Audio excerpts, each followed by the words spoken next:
La frontière véritable qui traverse l'Europe est celle aujourd'hui qui sépare les progressistes des nationalistes.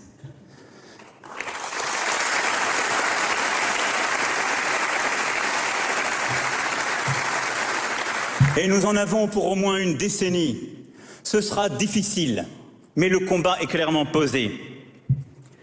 Il sera au cœur des enjeux de l'élection européenne de 2019, qui appartient à ces scrutins qui sont aussi des tournants. Est-ce que vous êtes nationaliste ou bien progressiste? Non, mais ça, c'est son classement à lui. Et c'est une manière de faire qui est extraordinairement perverse.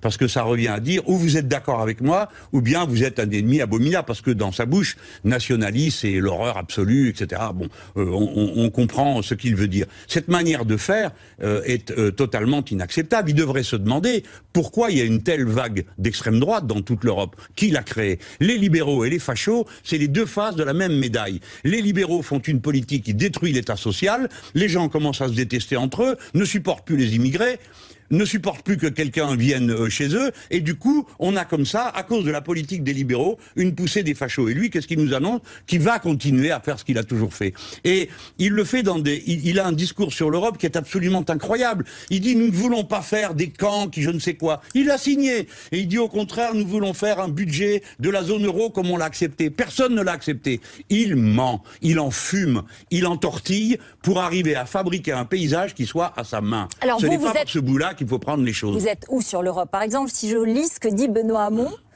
il dit que vous jetez l'Europe, je cite, il dit qu'il ne faut pas répondre, enfin que ses amis ou lui disent, on ne répond pas à un nationalisme de droite par un nationalisme de gauche. C'est comme ça, vous êtes un nationaliste de gauche? Je ne peux rien pour Benoît Hamon, je crois que personne ne peut rien pour lui, donc qu'est-ce que vous voulez, pauvre homme? Je ne sais pas où j'ai mis la bouée de secours, je la lui jette dès que je la trouve.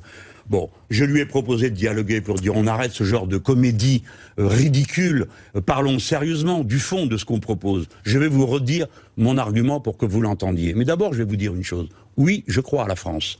Et tant qu'à faire, si je préfère une Europe à la française qu'une Europe à l'allemande, pour reprendre le titre du journal Mediapart. Vous êtes pour une Europe française? Une Europe à la française, c'est-à-dire une Europe républicaine. Non, à la française. À la française, ça veut dire une Europe laïque. Ça veut dire une Europe où on protège les services publics au lieu de les détruire. Une Europe où on a le droit de créer un monopole, ce que est l'Europe. Le monopole, par exemple, de l'énergie, pour l'électricité, où on ne vend pas les barrages. Une Europe du monopole du transport, avec la SNCF. Oui, je crois à une forme d'Europe à la française. J'ai le droit quand même. Et dire ça, ça n'est pas faire preuve d'un nationalisme étroit et étriqué. Parce que les valeurs françaises sont des valeurs universelles. Ça s'appelle liberté, égalité, fraternité. Pas honneur et patrie ou je sais pas quoi, qu'il y a dans les autres pays, mon droit et mon roi et je sais pas quoi. Des choses qui valent pour tous les êtres humains. Je crois à ça. Mais le point de départ, donc c'est pour ça que je dis à Hamon, au lieu des petites phrases qui jettent du venin et du fiel pour ensuite permettre à Madame Elkrief de me regarder avec un sourire d'une oreille à l'autre en me disant, ben vous la mal parti, mon pauvre Mélenchon, vous avez un sac à dos rempli de pierres et d'épines. Bon, c'est ça que vous faites. Et je le comprends, parce qu'il l'a fait pour ça. Il y a un peu d'humour. Mais bien sûr, mais lui il le fait pour ça, c'est pour vous en parler. C'est stupide. Mieux vaut prendre les choses par le point de départ. Benoît Hamon et tous les autres. Et tous les autres. Écoutez-moi. Si on applique notre programme, qui consiste à dire, on va faire un protectionnisme aux frontières de l'Europe, protectionnisme solidaire négocié avec les autres pays. Si c'est ça que vous voulez, c'est-à-dire empêcher les marchandises d'arriver à n'importe quel prix, écologique et social. Si vous voulez faire ça. Si vous voulez harmoniser socialement le droit européen. Si vous voulez harmoniser le droit social. Si vous voulez appliquer une politique de relance des salaires, vous ne pouvez pas le faire dans le cadre des traités. Et si vous dites que vous pouvez le faire, alors vous mentez. C'est la raison pour laquelle il vaut mieux le dire avant. Nous appliquerons notre politique, plan A. On discute avec tous les autres, on leur dit, écoutez, bon, si ça vous plaît pas de faire ça chez vous, le faites pas. Mais nous, on veut le faire chez nous. Plan A, vous acceptez qu'on le fasse chez nous.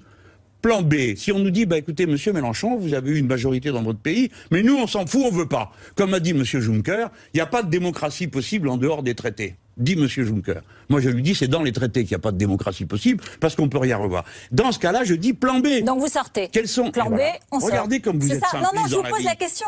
Bon, quand on a une dispute, on n'est pas obligé de se tuer. Bon, donc on leur dira, nous, plan B, nous désobéissons. C'est la thèse de l'économie Jacques Généreux qui continue à être notre inspirateur. Nous désobéissons, plan B, Et nous voyons avec les autres pays qui sont d'accord avec nous pour faire pareil. Et donc, nous augmentons le niveau de nos coopérations avec eux.